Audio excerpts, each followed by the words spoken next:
नमस्कार। आज का topic number 31। We start it now.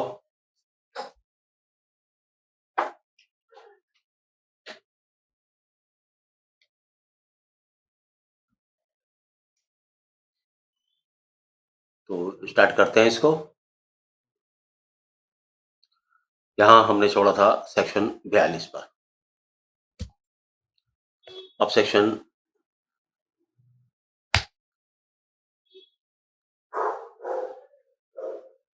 Section 43 की बात करते हैं और 44 दो सेक्शन है। जैसे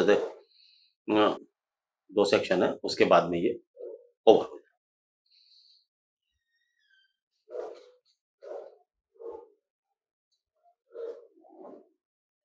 ये सेक्शन हमें सेक्शन 43 हमें ये बताता है कि हम प्रॉपर्टी की सुरक्षा में किस हद तक और किस समय तक राइट ऑफ प्राइवेट डिफेंस उसमें यूज कर सकते हैं। तो ये सेक्शन कहता है कि ये उस समय आरंभ होता है जब तुम्हें लगता है एक रीजनेबल डाउट, आपका रीजनेबल अप्रीहेंशन आपको स्टार्ट होता है कि भाई तुम्हारी प्रॉपर्टी पे कोई कब्जा कर लेगा। उस समय से तुम्हारा ये राइट होता है। चोरी के विरुद्ध ये तब चालू होता है जब तुम्हें ये लगता है कि तुम्हारी संपत्ति को चोर ले जाएगा यदि उसे रोका नहीं गया तो। और ये तब तक रहता है जब तक तुम उस प्रॉपर्टी को अपने कब्जे में ना ले लो, आ जाए चोरी की सकती। और लूट के में ये तब तक रहता है जब तक के लूट कंटिन्यू है और या वो तुम्हारे माल को ले जाने की कोशिश कर रहे हैं, तथा जब आपको और उस स्थिति तक रहता है जब तुम्हें लगता है कि लुटेरे तुम्हारी मृत्यु भी या गंभीर चोट मार सकते हैं या आप में अवरोध पैदा कर सकते हैं, तब तक ये भय बना रहता है। तब तक ये आपका प्राइवेट प्रतिरक्षा का प्रॉपर्टी का अधिकार जो है ये स्टैंड करता है। जब तुम्हारे सामान को मिसचीफ के मामले में ये तब तक रहता है जब तुम्हें लगता है कि तुम्हारी प्रॉपर्टी पे कोई जो है इस पर कब्जा कर लेगा। प्रॉपर्टी पे कब्जे तक का जब तक कब्जा है या जब तक वो एंट्री कर रहा, रजिस्ट्री कर रहा, मिसचीफ कर रहा, ट्रेस पास कर रहा उसमें, तब तक रहेगा। और रात्रि भेदन में जब मकान में कोई हाउस ट्रेस पास में या ब्रेकिंग हाउस ट्रेस पास में, ये तब तक रहता है जब तक कोई आदमी ये समझता है कि भाई कोई आदमी घर के अंदर घुस के जो है अपराध करता रहेगा, ब्रेकिंग कंटिन्यू रहेगा, तब तक ये रहता है। तो ये किस स्थिति में रहता है? सेक्शन 43 कहता है कि ये प्रॉपर्टी का अधिकार चोरी की स्थिति में कब तक रहता है, लूट की स्थिति में कब तक रहता है, मिसचीफ में कब तक रहता है और हाउस ट्रेसपास में कब तक रहता है। तो ये सारी स्थिति बताता है, चोरी की स्थिति की बताता है, लूट की स्थिति की बताता है और मिसचीफ की स्थिति बताता है और रात्रि गृह भेदन की भी बताता है। इसकी उन्होंने डेफिनेशन दी है। डेफिनेशन आप कोर्ट से भी इसमें से देख लें, इसमें देख लें, कोई इम्पोर्टेंट नहीं है, बताना ही समझाना जरूरी है। कि एक बहुत बड़ा मामला होता है सेक्शन 44। कभी कभी तुमने देखा होगा बड़े बड़े, जैसे आजकल आप युद्ध देख रहे हैं, कहना नहीं चाहिए, नाम नहीं लेना चाहिए, राजा किसी किसी भी युद्ध को नहीं लेते नाम। कभी कभी क्या होता है कि कुछ लोग बड़े बड़े एजिटेशन करते हैं तो उनमें बच्चों को साथ ले जाते हैं और बच्चों को वो एज ए शेल्टर यूज करना चाहते हैं ताकि दूसरा व्यक्ति अपने राइट्स को यूज ना कर सके। लेकिन जहां तुम्हें यह दिख रहा है कि आपकी तो मौत निकट है और आप अपनी सुरक्षा तब तक नहीं कर सकते जब तक कि आप उस व्यक्ति को दूसरे को मारे ना। लेकिन आपको यह लगता है कि यदि तुमने उस आदमी को मारा तो उसके साथ कुछ बच्चे भी हैं या वहां बच्चे भी हैं, तो उनमें से भी कोई मर सकता है। तो जब आपका अधिकार ये जो है राइट ऑफ प्राइवेट डिफेंस का उस स्थिति तक भी आपको मिलता है कि यदि उनमें से कोई बच्चा मर भी जाता है, लेकिन आपके पास ये मौका नहीं है कि अगर आप अपनी प्राइवेट प्रतिरक्षा ना करें, अर्थात उस जोखिम को उठाकर बच्चों वाले जोखिम को उठाए बगैर आप अपनी रक्षा नहीं कर सकते। तो ऐसी स्थिति में अगर ऐसी परिस्थिति क्रिएट होती है तो वो आपका जो राइट है फंडामेंटल, वो राइट 44 डिसाइड करता है। एक आदमी है भीड़ पर गोली चलाता है, ओ सॉरी, एक आदमी पर बहुत बड़ी भीड़ आक्रमण कर देती है जिसके अंदर बच्चे भी हैं और वो भीड़ उसे मारने का प्रयत्न करती है। और स्थिति ये है कि वो जब तक उस भीड़ पर गोली ना चलाए तो उसे अपने को बचा नहीं सकता। ऐसी परिस्थितियों में एक तरफ तो ये है कि उसकी जान जा रही है, दूसरी तरफ ये है कि कुछ बच्चे छोटे-छोटे भी हैं, जो सिर्फ भीड़ का पार्ट मात्र है, लेकिन भीड़ में मिक्स अप है। अब उसको अपनी रक्षा के लिए गोली चलानी पड़ती है। वो हो सकता है कि बच्चों के भी लग जाए, बच्चों की इंटेंशन नहीं है मारने की उसकी। तो ऐसी स्थिति में इस जोखिम को उठाए बगैर वो अपनी आत्मरक्षा नहीं कर सकता। तो ऐसी जोखिम की रक्षा, ऐसी जोखिम की स्थिति में एक व्यक्ति ऐसा जोखिम उठा सकता है, ऐसा ये सेक्शन कहता है। अगर वो गोली चलाता है और उनमें से किसी बच्चे को लग जाती है तो उसने उस व्यक्ति ने कोई अपराध नहीं किया, जो अपना right of private defence use कर।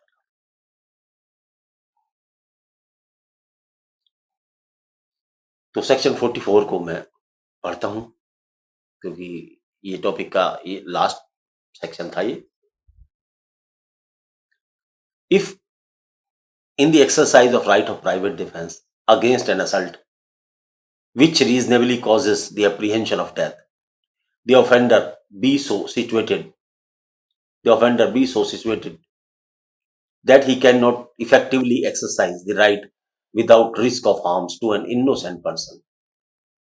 His right of private defense extend to the running of that risk. Hindi में पढ़ता हूं इसको।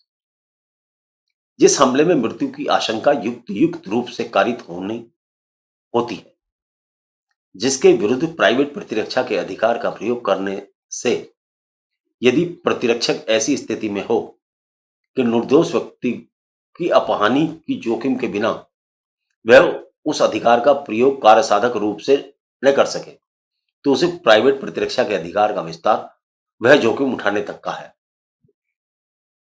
अब ये देखिए साहब, बताने की कोशिश तो करिए, अब हिंदी समझने की तुम भी कोशिश करो। ये वो हिंदी है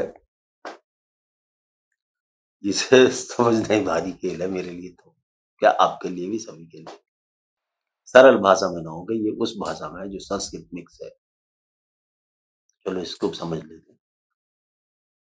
जैसा कि मैंने बताया, किन परिस्थितियों में यदि आदमी की अपनी जान पे बनी है और उसको कुछ निर्दोष व्यक्तियों को भी हानि पहुंचानी पड़े अपनी सुरक्षा के लिए, तो सेक्शन 44 उस परिस्थिति को बखान करता है। लेकिन हमारी मंशा ये रहनी चाहिए कि हम उन निर्दोष आदमी को बचाने की कोशिश करें। हमारा एम और ऑब्जेक्ट वही व्यक्ति होना चाहिए जो हमें जान से मारना चाहता है। तो ऐसी परिस्थिति में ये सेक्शन हमें अधिकार देता है कि हम उस भीड़ से, उस इनफ्रेंजाई मॉब से, आक्रामक भीड़ से अपनी सुरक्षा कर सकें जो कि हमें मारना चाहते हैं। यहां इस चैप्टर का आगाज खत्म हो गया। ये राइट ऑफ प्राइवेट डिफेंस था। वैसे तो मैंने अधिकतर आपको सारी की सारी सेक्शंस नहीं बताए हैं, क्योंकि अगर मैं सारे सेक्शंस बताऊंगा तो ये जो किताब है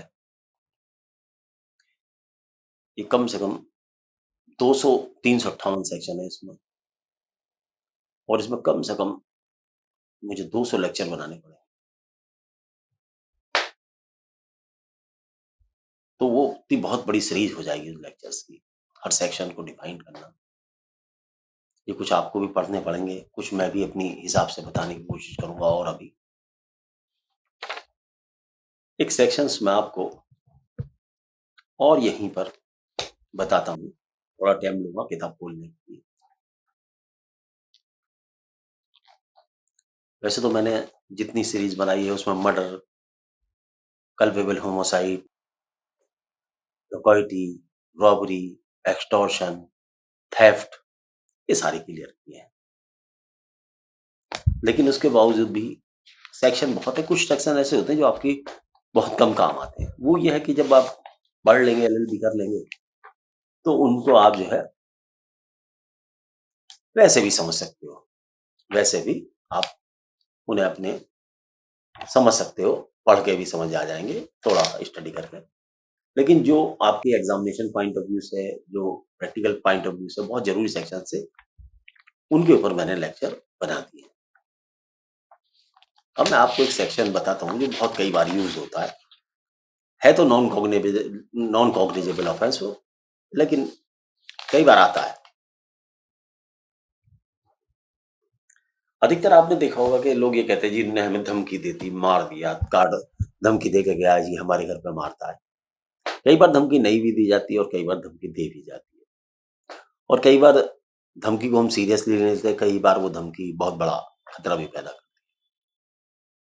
तो इसलिए आपराधिक मामले में किसी भी बात को छोटा नहीं समझना चाहिए। कोई आदमी धमकी दे के गया तो धमकी तो है ही, और हो सकता है उस पर एक्ट अपॉन करते हैं। हो सकता है कई बार तो क्रोध में धमकी दे जाता है आदमी, लेकिन आता करता कुछ नहीं है। लेकिन बहुत सा आदमी है धमकी दे के गया फिर वो करता भी है। तो ऐसी परिस्थिति में इसके बहुत सारे केस आते हैं। इसको हिंदी में कहते हैं आपराधिक अभित्रास, और इंग्लिश में कहते हैं क्रिमिनल इंटिमिडेशन। लेकिन यह है आदमी को परेशान करना या धमकी देने वाला ही चैप्टर, जहां आदमी दूसरे को धमकी देता, या आप ये कहें जहां किसी को परेशान करने की, या किसी को इंजरी पहुंचाने की, मानसिक इंजरी पहुंचाने की या शारीरिक इंजरी पहुंचाने की धमकी देता है। इसमें अलग अलग सजाएं हैं, बताई गई हैं, लेकिन जरा सा इसको समझ लें क्या है ये। मैं एक सिंपल भाषा में बताऊं, जब कोई व्यक्ति किसी व्यक्ति को शरीर को, उसकी इज्जत को, उसकी संपत्ति को कोई क्षति पहुंचाने के लिए आशय से कोई धमकी देता है,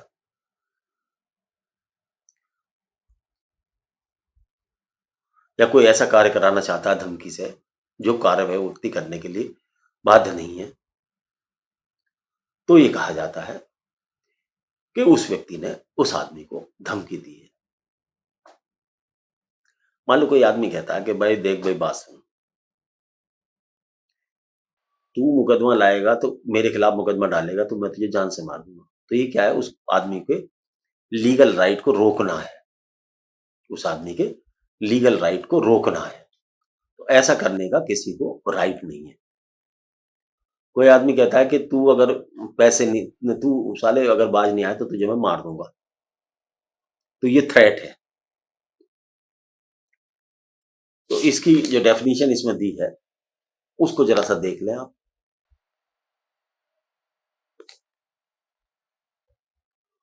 हो कई बार आपने देखा होगा आजकल स्कूलों में भी धमकी आ रही है कि रेलवे स्टेशन को बम से उड़ा देंगे, फलानी चीज को बम से उड़ा देंगे, इसको यो कर देंगे, इसको यो कर देंगे, उसको वो कर देंगे। तो वो सारी धमकी भी इसी चैप्टर के अंदर कवर, इस सेक्शन की बात नहीं कर रहा, इस चैप्टर के अंदर कवर होती है।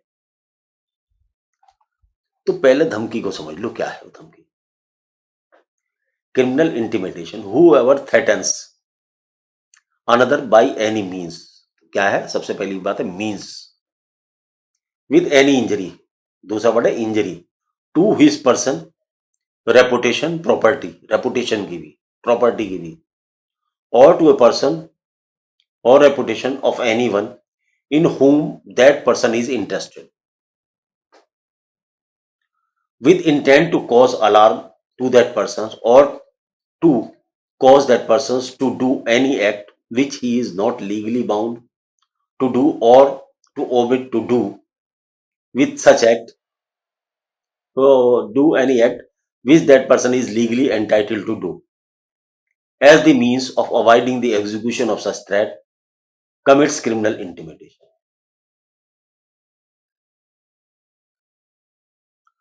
तो जब आप कोई धमकी किसी कार्य की देते हैं,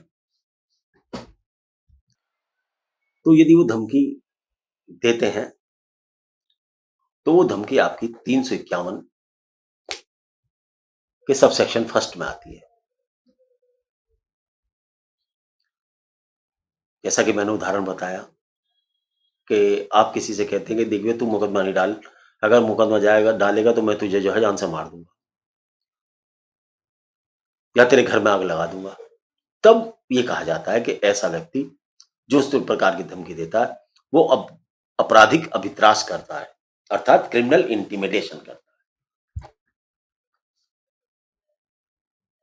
जो कोई भी इस तरीके का अपराध करेगा, क्रिमिनल इंटिमिडेशन का, उसको 2 वर्ष तक की सजा हो सकती है, लेकिन ये मुकदमा नॉन कॉग्निजेबल की श्रेणी में आता है, अर्थात पुलिस इसमें अरेस्ट नहीं कर सकती बिना परमिशन ऑफ कोर्ट के। ये सेक्शन अधिकतर कभी भी अकेला बहुत मुश्किल से लगता है। इसके साथ और सेक्शन लगते हैं, जैसे रॉन्गफुल कन्फाइनमेंट का है, या घर में एंट्री करके घर में घुस के धमकी देना, सड़क पर रोक के धमकी देना, मतलब कोई ना कोई कॉग्निजेबल केस इसके साथ लगता है, एक ग्रुप बनता है इसका, तब ये लगती है। ये नॉन कॉग्निजेबल ऑफेंस है, बेलेबल है और कंपाउंडेबल भी। लेकिन उसके बाद इसका दूसरा सेक्शन आता है, जो कोई मृत्यु या घोर उपाधि कारित करने की या अग्नि द्वारा किसी संपत्ति का नाश करने की कारित करने की या मृत्युदंड से या आजीवन कारावास से 7 वर्ष की अवधि तक के कारावास से दंडनीय अपराध कारित करने की, किसी स्त्री पर अस्तित्व का लांछन लगाने की धमकी द्वारा आपराधिक अभित्रास करता है, तो दोनों में से किसी भांति के जिसकी सजा 7 साल की होगी उसे दिया जाएगा।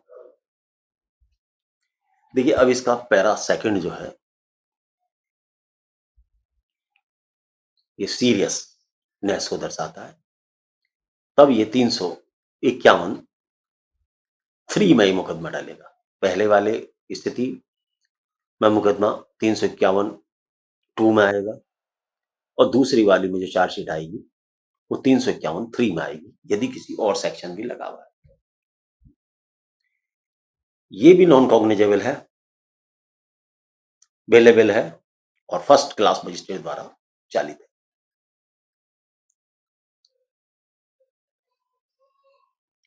तो जब कोई व्यक्ति मृत्यु द्वारा मृत्यु कारित कर दूंगा, आजीवनवास की सजा वाले दंड से 7 वर्ष तक के कारावास से दंड ने किसी अपराध की या किसी स्त्री के पर लांछन लगाने की धमकी द्वारा मेंटल टेंशन देता है, धमकी देता है, तब ये समझो तब ये वाला अपराध करता है। तो क्रिमिनल इंटिमिडेशन ये सब कॉग्निजेबल ऑफेंस, नॉन कॉग्निजेबल है, इसमें पुलिस अरेस्ट नहीं, पुलिस को पावर नहीं है बिल्कुल मजिस्ट्रेट के अलावा। लेकिन ये जब दूसरे सेक्शन के साथ लगते हैं तो ये उसके साथ क्लब हो जाता है। तो ये तो रहा ये, क्योंकि मेरा अभी ये विचार बन रहा कि मैं इसको खत्म कर दूं इस किताब को, और 30 लेक्चर बहुत है और कोई एक आध लेक्चर आपको किसी और टॉपिक पर, एक सेक्शन जो मैं तुम्हें और समझता हूं कि वो भी थोड़ा सा पढ़ाया जाए। अभी मेरे पास 5-7 मिनट हैं, इस लेक्चर में 10 मिनट हैं, वो बता देता हूं आपको।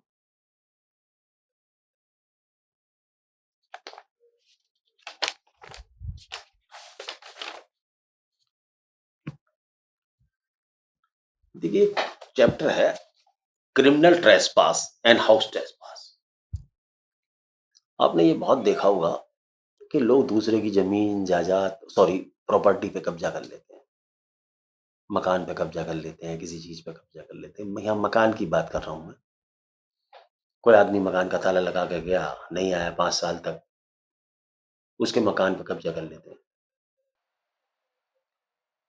या आपकी सहमति से मकान के अंदर आए, जैसे किसी होटल के अंदर कोई आदमी आया और आके उसमें बैठ गया, तब जब वो इस तरीके का कब्जा कर लेता है तो वो आपराधिक अतिचार कहलाता है। तो क्या है, वो आपराधिक अतिचार कहलाता है। इसे criminal trespass and house trespass की के सेक्शन 329 में रखा गया है। इसकी डेफिनेशन मैं एक बार आपको पढ़ता हूं। इसकी खासियत क्या है कि कोई आदमी आपके होटल में, मकान में लीगली घुसे, लेकिन काम वो इलीगल करे, विधु और बना रहे उसमें वो इलीगल थे। जैसे मान लिया आपके होटल में कोई आदमी आता है, कहते हैं मुझे 2 दिन के लिए कमरा दो,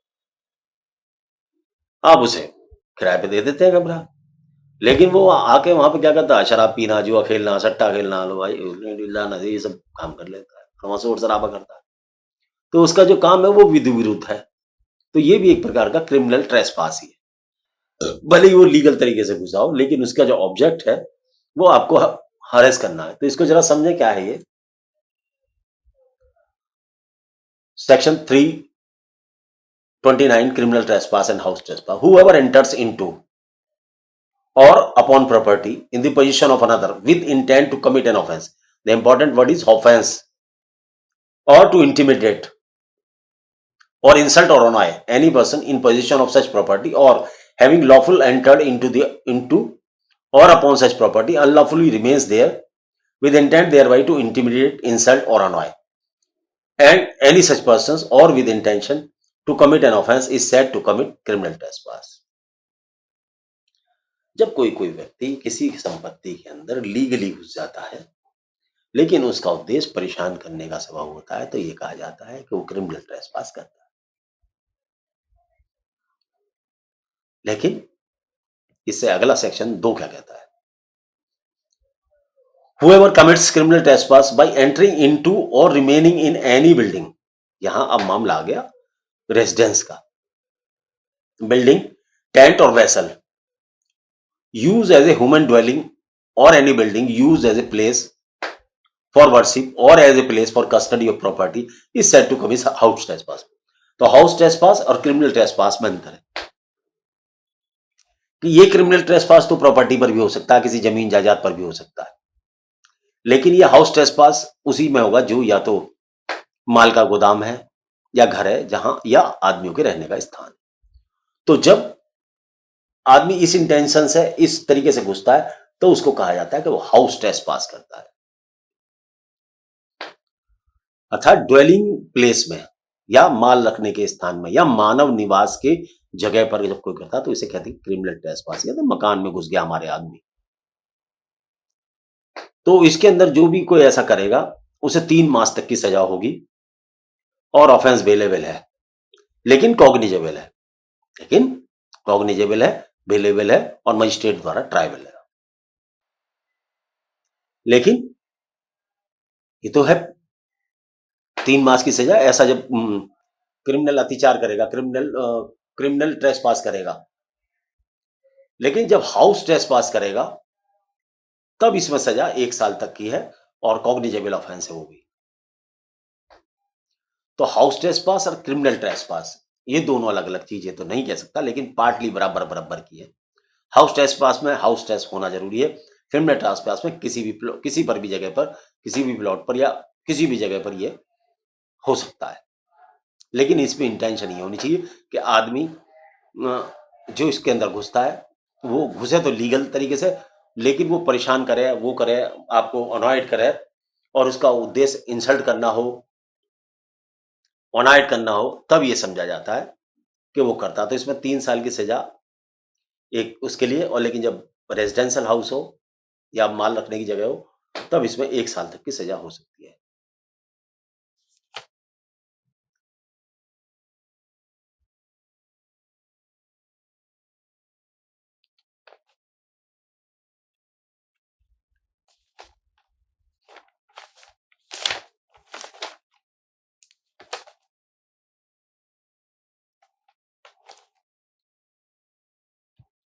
अब ये 330 section house trespass, house breaking, कभी कभी चोर चकार ताला तोड़ के घुस जाते हैं आपके मकान में, या कूमल कर लेते हैं, या ऐसे रास्ते से आते हैं जो रास्ता तुमने घर के लिए बनाया ही नहीं है, सीढ़ी लगा के चढ़ जाते हैं। तो इसको गृह भेदन कहते हैं, house trespass and house breaking. यहाँ ये देखिए, वो तो हाउस ट्रेसपास था, कमिट हाउस ट्रेसपास था। ये यहाँ के जब आप हाउस ट्रेसपास में किसी के मकान में अगर वो बंद है तो उसका ताला तोड़ के, अगर उसमें कोई रास्ता नहीं, उस जगह से नहीं जाते तो सीढ़ी लगा के उसमें चढ़ जाते हैं, या उसमें कोई कूमल कर लेते हैं या कोई छेद कर लेते हैं, तब उसमें घुस जाते हैं। तब ये कहा जाता है कि आप criminal trespass by house breaking करते हैं। तो उसके लिए उसमें जो है इसे प्रच्छन्न गृह अतिचार हिंदी में कहते हैं, प्रच्छन्न गृह अतिचार कहते हैं। तो इसके वैसे तो डेफिनेशन बहुत सारे हैं। ताला खोलकर आदमी घुस गया, मान लो किसी ने, मालिक ने ताला लगा रखा, आपने ताला लगा कर घुस गया, हमला करने धमकी दे के घुस गए कि वह हमला करने की आपराधिक बल का यूज कर गए, या किसी ऐसे रास्ते को नया रास्ता बना के घुस गए। उसके उदाहरण देता हूं। मान लो किसी व्यक्ति का मकान है, आप उस मकान में एक सरिया लेके या कुदाल लेके एक छेद बना लेते हैं और उस छेद से उसमें एंट्री कर लेते हैं। तो ये जो है इस ये house trespass and house breaking में आएगा।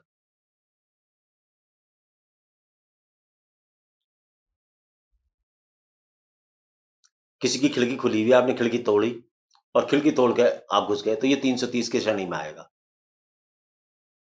330 का अपराध है ये।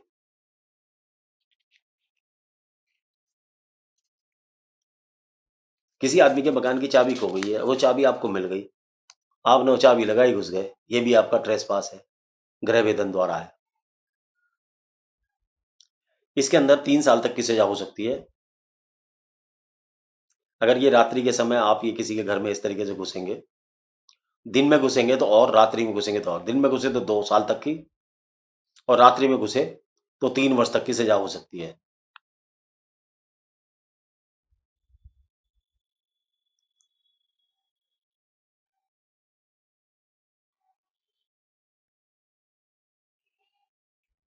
लेकिन यदि इस तरीके का गृह बंधन का उद्देश्य आपका चोरी करना हो, तो उसमें 10 साल तक की भी सजा हो सकती है। 331 में है, सजा के अलग अलग है।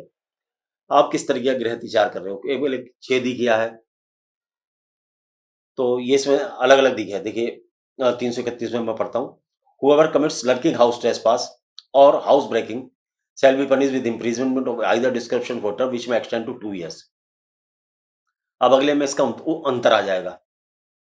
Whoever commits lurking house trespass or house breaking after sunset or before sunrise shall be punished with imprisonment either description for a term which may extend to 3 years।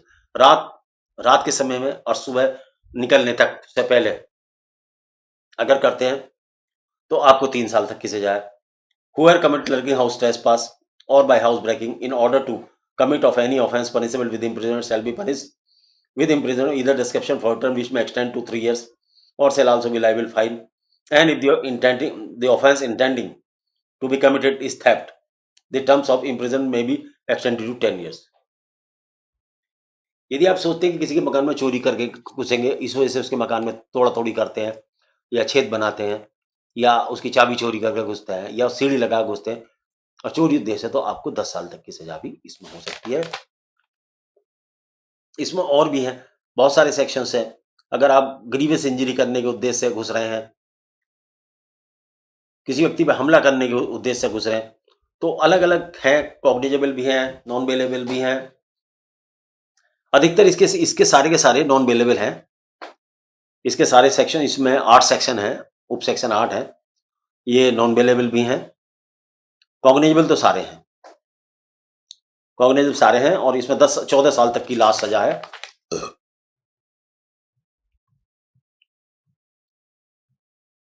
सजा है। तो आज के लिए इतना ही। अब देखते हैं अगले टॉपिक पर क्या करना है। एक अब कुछ नया देखा जाएगा। इसको खत्म करने की कोशिश करते हैं IBC इसको भारतीय न्याय संहिता को।